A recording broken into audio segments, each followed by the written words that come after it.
So hello everyone, Ramon here. Welcome to my review of My Hero Academia episode 17. That was a really good episode. Not as good as last week, but definitely a really good episode.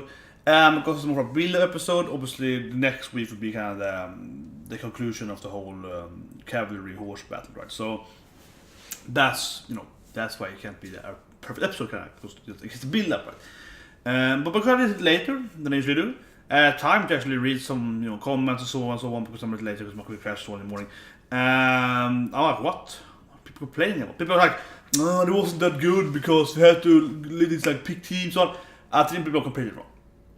And I'm usually a guy that I'm saying this, when I say something bad, I say it's bad, and it's good, right? So when I say it's good, I mean it's good. Then it's good. No, but really, this was really. I don't say that to be hyping up. I say it was actually really good. I loved every part in the picking team. I didn't think it was low pace. I think it was actually really good pacing.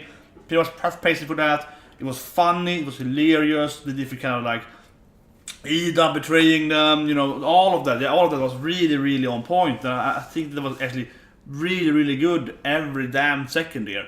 And we see the different teammates started to like different kind of plans and how they were teaming up, how they did Deku. I think it was great. I think every part was great there. And I have to say, I didn't even remember that there was Tokuyama. That was really bad of me. Yeah, no, that was great. And of course I love the whole Shoji Mineta part. That I remember very clearly. I love the part with Shoji. He's hiding on him. He's like, I am here. Yeah, it's just really good. And yeah, like we see the whole like Team B, Class B is like, all like, oh, I think they're better than us because they fought some bad guys. Oh, we're gonna show them, right? And so on, like that. And they're much more much team and so on. But yeah, generally really good episode. Not too much recap. It's happening all the time, pretty much, right? Very good episode all the way through. So if we break it down, right? First we have, as I mentioned, we have the like building up the teams, and obviously everyone's against Deku. He has 1 million points, and the interesting with that though is that we can see Tokuyama joins them, right? Tokuyama, Yama, of course, with the darkness.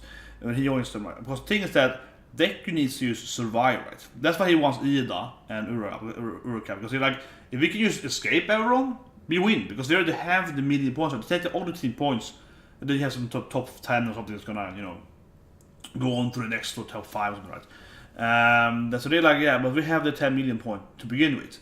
So they don't have to attack anyone, actually. So in one way, it's actually kind of, I don't say easy, but one way it is easier, strategy-wise, it's easier to be the one with 10 million points, because it means that you have to use avoid everyone, right? You have to use survive. You don't have to attack anyone at all.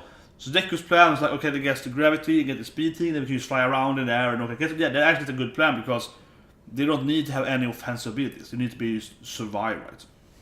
So that's where they get his, the dark shadow, his bird power, because that's very defensive. He can block off stuff and so on. And as I mentioned in my live reaction, I want to spoil anything here for animal watchers, but Tokuyama is actually very strong. Actually, he's an extremely strong character, and it's gonna have more story and more like fights and so on in the later arcs. Maybe this season, I don't know, but like in little later arcs, it's gonna be more prominent character in some of the arcs. So they're actually very strong. Actually, his power is extremely strong. So yeah, he's actually the top pick for Deku there.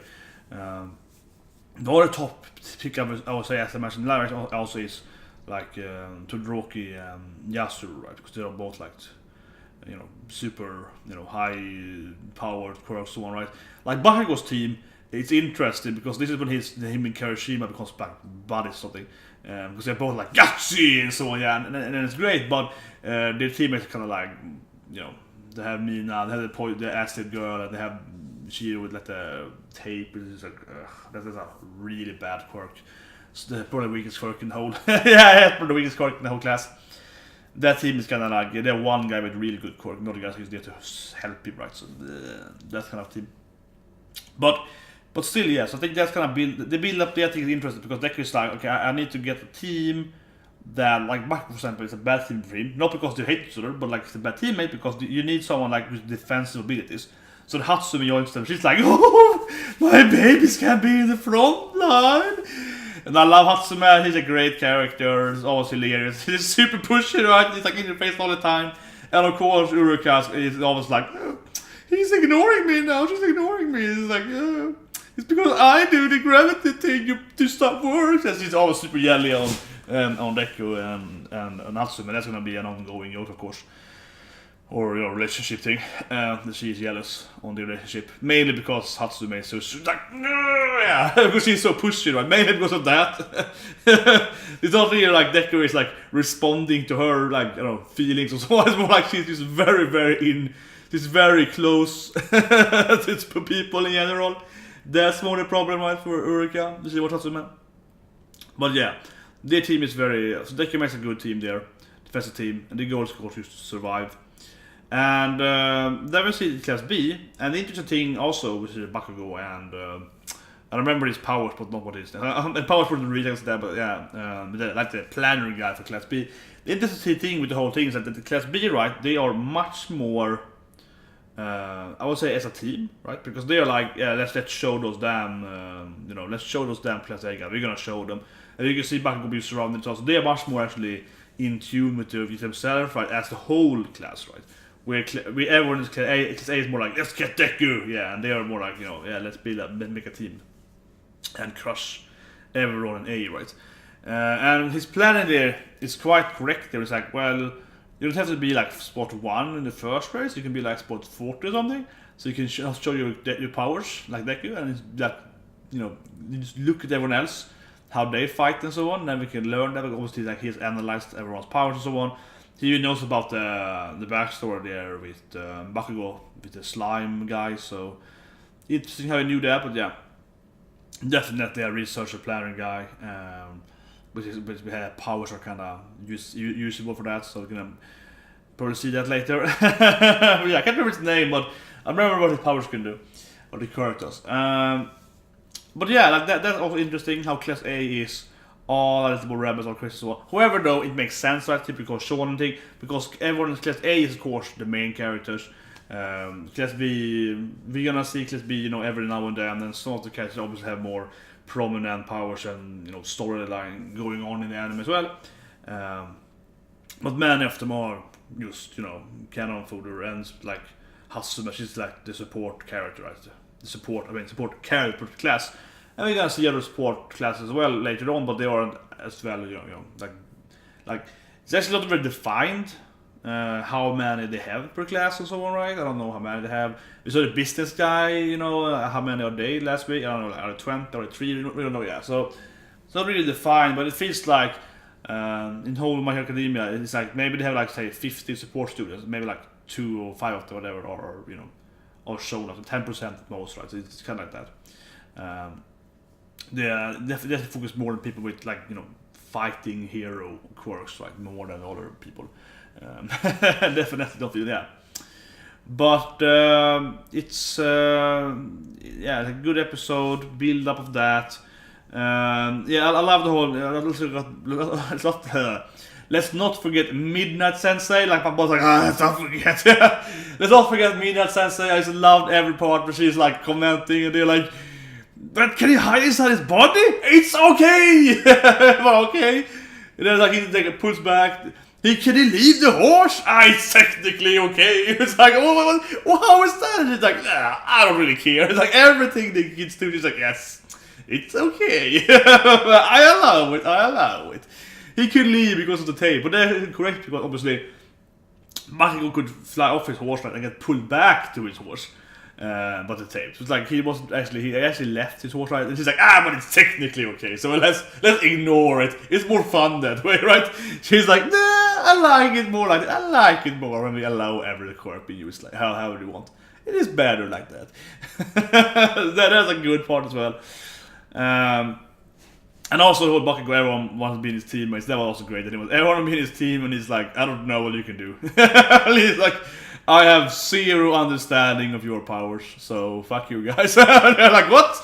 I was like, yeah, I don't know what you can do, guys. I never focused on what your powers can do. I never cared about that. And they're all like, what the fuck, Bakugo? What the fuck, man? And he's like, boom. Oh no, that's great. But yeah, definitely leave a comment, like or so. But yeah, but I definitely want to hear if people can figure out the order people's powers. So the purple hair guy, right? He has some really cool quirk, and he is kind of living in. What was the blonde hair guy? What his powers? They haven't even mentioned the name in the anime, so I can blame it at least. I don't know also quirk though. Yeah, so okay, he quirk be. I think the only really obvious quirk from the class B is the green haired wooden girl quirk. Like she has like vines instead of hair, right? And obviously she's a kind of plant power. She's actually spot 4, right? She's obviously some kind of plant quirk. That is so obvious. The other ones are kind of like hard to tell, I would say. Primarily, it's how they look and so on. I think one of the reasons, which is good though, is because they are at school, right? So they're wearing the school clothes. They don't have the hero clothes on them. They don't have, because they are allowed to use, or allowed, heroes usually use, like Bakugo, this kind of gauntlet thing, it shoots, stuff and so on. Powers his explosion power, like, and because they are in the hero suit, none of those other class B kids as well, you can't really okay, yeah, they are, she's gonna be good at this because you don't really see them, right? You don't really see the powers. So that's something that is definitely an important point here to mention, I would say, is that you can't really tell at all, pretty much, except her. She's like, green hair, like wine instead of hair, obviously, what you can do, lady. But the other ones are kind of like, no, not really. And also, I say one part again, Hatsume, I like that she can use her powers, which is building stuff. Yeah, because if you build it themselves, you can use them. It's like, Deku has a jetpack because she built it, and it's fine. It's allowed. Everything is allowed. Then of course we see in the end, we see that Deku's gonna fight Todoroki.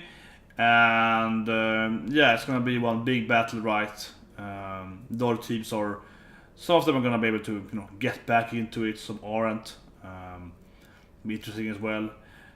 One thing though I would say is kind of predictable is that Bakugo was super taunted there, so he's obviously gonna get his power back or whatever, crush the guy. But one thing I think that's very predictable though, with the whole thing there, fortunately, that is that like Bakugo, because he's not teammate, right? He's gonna carry his team. So for example, Mina, which is just like a very important character for the anime right now, and she has a little more screen time later on, but as a girl, much screen time, alien queen, her name is, and she's like that power. And, like she's in Bakugo's team, so she's obviously gonna be getting to the next round because Bakugo is definitely gonna be next round, especially if it doesn't fight Deku. So that is very clearly predictable.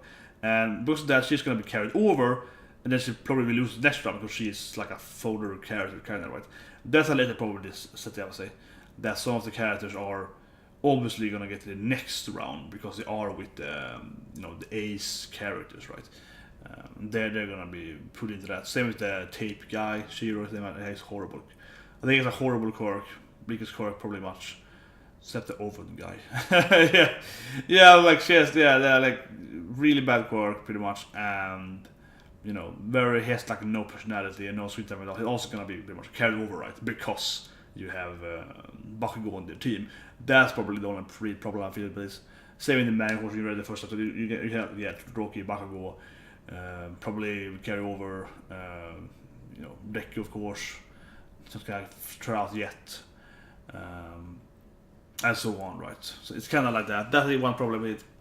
But yeah, overall, I think it was a really good episode. A lot of people complaining about the Tina thing. I think it was hilarious all the way through, every part, especially the Iida part. But Iida was like, nope, I'll be in your team. And we see Eureka is like, Deku's like, no one wants me. And Eureka's like, I want you, we are best friends, I like you, Deku. He's like, oh, heartbreaking. He's like, I love you too. Yeah, that was great. And then she's like, yeah, it's better to be with your best friends than no one. And it's be for team, I want friendship over power. And then he's like, yeah.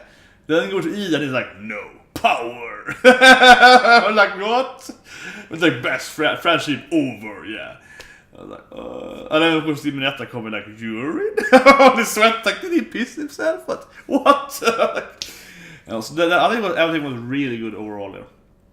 And it's great to see, I can't believe I forgot about it. It's great to see that Tokuyami is getting some screen time now. It's a very interesting character. Jordan Decker's team gives him more screen time, right? No, he's a really good character. So and also, of course, Rick in the end there that they say to Droki, I'm not going to use my left side ever, and you see looking up and over. So that's gonna be something to look forward to. Why he wants to use his left side of his body, on his right side, his eye side. Yeah. So anyway, see you guys next week, and have a great day.